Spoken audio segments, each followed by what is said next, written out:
Hola, hello.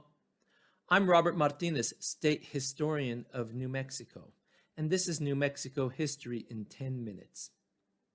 I've talked a lot about our Spanish Iberian roots here in New Mexico and our strong Pueblo and Genízaro heritage as well. But I want to say a little bit about our native Mexican Indian Mesoamerican roots because this is a very important contribution to the New Mexico story as well. We have to remember, New Mexico was colonized from places like Mexico City, Zacatecas, and other communities that had already been established south in Nueva España, New Spain, before New Mexico was colonized. So that's significant. And the expeditions were populated by Spaniards, but also by mixed blood people and Native Americans and people of African ancestry. They were also settlers, explorers, and colonists. So I just want to talk a little bit about some of the indicators we have in documents about those people that came here and settled here and became part of our New Mexico history. We know that with Oñate in 1598, there were Mexican Indians. Some came as servants, some came as workers, some came as warriors. And we know that when Santa Fe was established between 1608 and 1610, the native peoples were given their own community right across the little river that was in the area. We call it Santa Fe now. And it was called the Barrio de Analco. Barrio just means neighborhood or district. And Analco was a word from the Mexican Indian language that just meant over there across the river, which makes sense. You can still go there. That's where the San Miguel Chapel is and the oldest house in the USA, although I think the Pueblo communities have older houses. I think if you go to Acoma or Taos or any of them, they have older houses. But still, this was where those natives were settled. Now, it's come down to us through stories and some documentary references that these were Tlaxcalan Indians. Tlaxcala was that community just to the south and east of what's now Mexico City. They were people that went to war with Cortez, first against Cortez, and then they joined Cortez to fight the Aztecs. So this community is part of the Mexican story in the 1500s. Well, the idea that only Tlaxcalans came with Oñate, in my opinion, is suspect. I have no problem with the idea that some of them were Tlaxcalan, but we have to remember there are multitudes of Native American communities in the Valley of Mexico in the mid to late 1500s. So I suspect there were other communities represented in all of those Mexican Indian groups that came up here in the late 1500s and settled here. Now, we don't know what happened to those folks. Clearly, they're living in the area. They have their own church.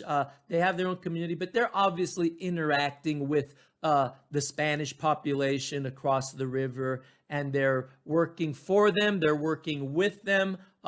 Likely, they're having children with them. So they're part of the scene. They're part of the story.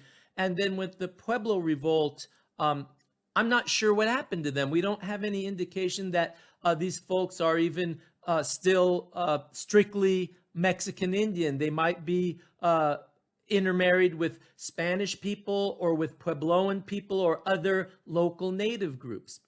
But we know that by the 1700s, Analco is populated by Genízaro Indians, which are a different kind of people. But again, we don't know if they're interacting or intermarrying or making babies with the Mexican Indian population. But they're part of the story.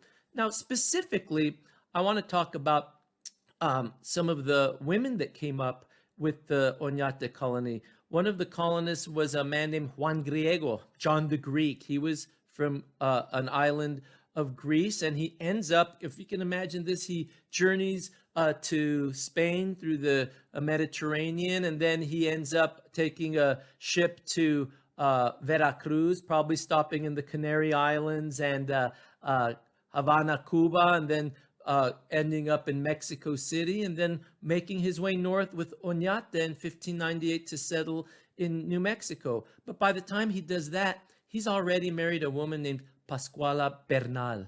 She's a Mexican Indian, and they are one of the founding families of New Mexico. Their children are half Greek and half Mexican Indian, and they're common ancestors to all of us. They end up marrying into the Gonzalez family, who are from Portugal, and they are first settlers of New Mexico in the late 1500s and early 1600s. Another woman that is significant in New Mexico history is a woman named Maria de Zamora. She's a Mexican Indian from the Valley of Mexico, and she married Bartolomé de Montoya, a man from Cantiana, Spain, near Sevilla. He comes to Nueva España, Mexico City, and married her. And by the time they come up to New Mexico with Oñate, they already have a few kids, and they're listed in documents as mestizos, as they should be, because they're half Spanish and half Native American.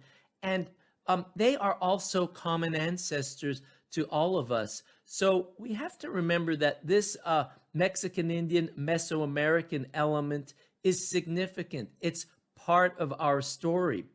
If we jump 100 years later to the 1690s, we know that some of the colonists that came to New Mexico in 1695 from Zacatecas, they're also part Indian. They're part Native American. They're probably of Chichimeca, Zacatecas Indian area ancestry, and they're also blending with the local Spanish population in Zacatecas, and they end up coming to New Mexico as colonists and settlers, and then they marry the local population of New Mexicans and the Mexico City settlers who had come to New Mexico a couple of years earlier. So that's it. I just wanted to talk a little bit about our Mesoamerican ancestry because it's there. It's part of the story. It's blending with the Spanish Iberian ancestry and with the culture. A lot of our culture and language is Mexican Indian. We have words such as atole, comal, soquete, tecolote, guajalote, chocolate, tomate. These are very common words in our Spanish that obviously go back to our native Mexican and Mesoamerican ancestors. And that's the Spanish that the Oñate colonists were speaking. They were not speaking Spanish that was strictly from Spain. A lot of the Spaniards that came with Oñate were Mexican born. They're born in New Spain. And so they're also speaking the local Spanish that is a combination of Iberian, Castilian, and Native American words that blend and create a new language, a new form of speaking. So we have that influence. We have the influence of food. A lot of our food comes from the Mesoamerican traditions. One of my favorites is tamales. We know that some of those Zacatecas colonists were tamaleras, tamale makers, and that's one of the main foods we still have here in New Mexico. And I'd like to think that the tradition goes back to the 1690s. That would be pretty cool, right? So this is just to tell us and remind us that, again, we have deep roots here in New Mexico, and we have deep roots going back to Spain. We have very deep roots, strong roots going back into Mexico. Muy fuerte. All right, well, thank you for joining me. I'll see you next time. Hasta luego. Bye.